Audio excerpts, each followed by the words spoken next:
Velkommen til Vild med VR. I det her program, der tester vi de forskellige VR-attraktioner herude i Universe Science Park. Og i det her afsnit, der skal vi teste Race Room, hvor det altså handler om, hvem af os to der er den bedste, når vi skal have foden på den virtuelle speeder. Og det handler altså om at komme først over målstregen, og vinderen får lov til at designe en meget ond rutsjebane, som taberen skal igennem. Og hvis jeg vinder, så laver jeg så mange loops, at du kommer til at kaste op bagefter. Bare roligt, jeg skal nok vinde, men uanset hvad, husk at klikke abonner ham på kanalen for at holde dig opdateret omkring de andre afsnit i den her serie her. Og selvfølgelig også nyheder omkring parken. Men jeg tænker bare, at vi skal komme i gang.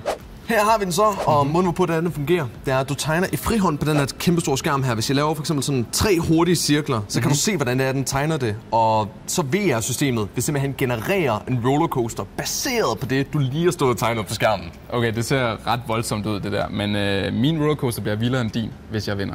Ja, hvis du vinder. Nej, jeg kommer til at vinde. Jeg kommer til at vinde? Nej, jeg kommer til at vinde. Jørgen, jeg tænker, at da vi heller bare skal prøve at bevise det, så kan vi hoppe over til noget træning her. Ja, lad os komme i gang. Super. Jeg tror, mine chancer for at vinde er sådan lige 100. Mine chancer for at vinde i dag imod Jørgen er okay, vil jeg sige. Jeg er ikke den bedste til bilspil, men jeg er forhåbentlig bedre end Jørgen. Lasse er måske den dårligste taber, jeg kender.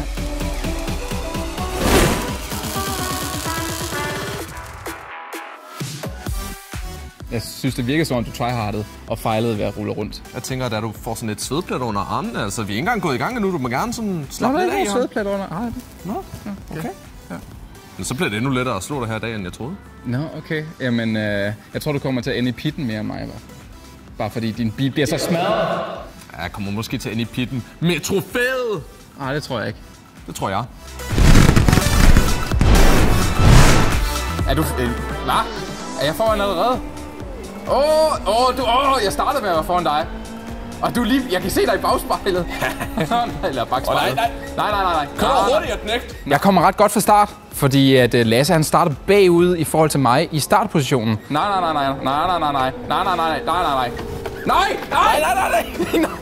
Jo! Du er ude! Og jeg kan se, at Jørgen har ikke så meget fart på. Jeg har meget mere fart på end ham. Så jeg ser mit snit til at køre ind i ham. Og det skulle jeg ikke have gjort, fordi det resulterer faktisk i, at min bil den rører ud i rabatten.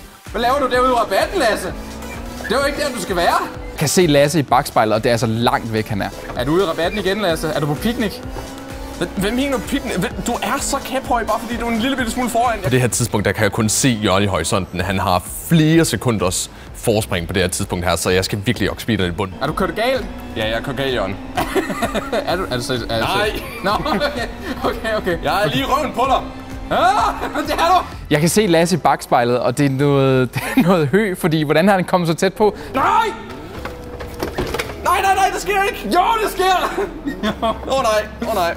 Åh nej. Jørgen, han er meget selvsikker, nu når han er foran. Der er ikke nogen, der skal hjælpe ham herinde. Jeg mener det. Der er ikke nogen, der hjælper Lasse. Han kommer til at vinde over i alt andet. Det er fint nok, jeg giver dig en chance den her gang her. Jeg er nødt til at jogge speederen i bunden, og det kan godt være en lille bitte smule farligt med de her sving her. Du er lige der, jeg kan se dig! Nej, du må ikke kunne se mig. Du får stress af. Nej, er det sidste lap? Det er den sidste runde, jeg skal vinde. Nej, du er der! Ja! Nej! Jørgen han overser mig ret længe, lige indtil at han brøler, at han kan se mig i bagspejlet. Hvorfor skal jeg herud? Hvorfor kører du derud? Der er straf! Der er strafspring! Siger han, og så kører jeg selv ud i græsset. Jørgen, hvad laver du? Du er ikke inde på banen! Shut up! Nej, du må ikke være der! Du er selv for tæt på nu! Jeg vil ikke være med mere! Problemet er, at jeg kan ikke overhale dig, fordi du er i vejen! Nej, jeg kører ud af den! Nej! Kom nu! Nej! Bil! Lille bil! Jo! Nej! Jeg nærmer mig målstregen, og der kigger jeg lige hurtigt op i bagspejlet, og jeg kan ikke se Jørgen nogen som helst steder. Nej! Den her kasse kan ikke! Kom nu! Er det 3 runder? Nej! Er det 3 runder? Er det den sidste? Er der en grunde tilbage? Jeg ved ikke, hvor mange runder der er tilbage! Jørgen, jeg tror, jeg nakkede dig! Jeg vil ikke være med mere. Jeg er færdig. Godt spillet, Jørgen. Godt spillet. Ja, high five. Det var en fuldkommen tosset oplevelse, sindssyg det her. Oplevelse. Og jeg tænker selv, at jeg klarede det rimelig godt. Ja, det gjorde det desværre.